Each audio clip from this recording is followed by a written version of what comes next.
76 years after the attack on Pearl Harbor, researchers are sharing rare underwater images of the USS Ward, the U.S. Navy destroyer that fired the first American shots in World War II. The Ward has rested on the ocean floor near Ponson Island in the Philippines since it came under attack by kamikazes later in the war.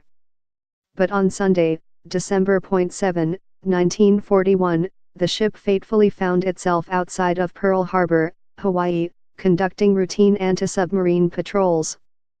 At 6:45 a.m. that day, the destroyer's crew spotted a Japanese midget submarine. A full hour before the Japanese would attack Pearl Harbor by air, the USS Ward sank the Japanese sub, considered the first American shots in World War II. It would later be revealed that 4 other Japanese vessels were lurking near the harbor before the attack.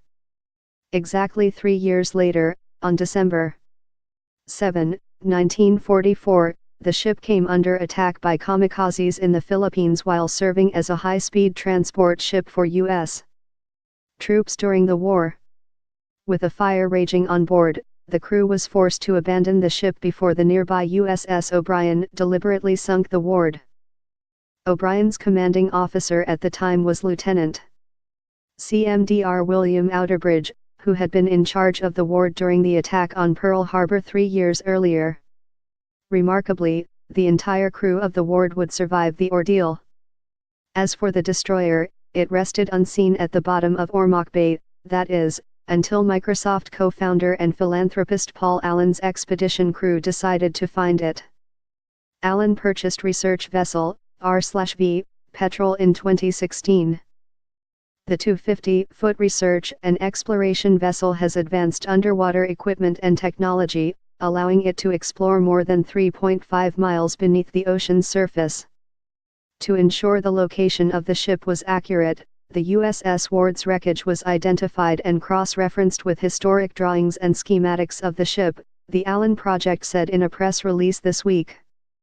The survey of the USS Ward was part of a combined mission to document the Imperial Japanese warships that were lost during the Battle of Surigao Strait in the Philippines.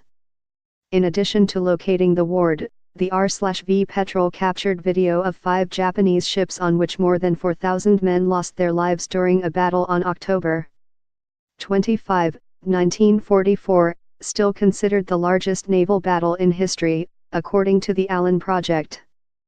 The USS Ward found herself in the crucible of American history at the intersection of a peacetime Navy and war footing, ADM. Scott Swift, commander of the U.S. Pacific Fleet, told the Allen Project. She took decisive, effective, and unflinching action despite the uncertain waters. Now 76 years on, her example informs our naval posture.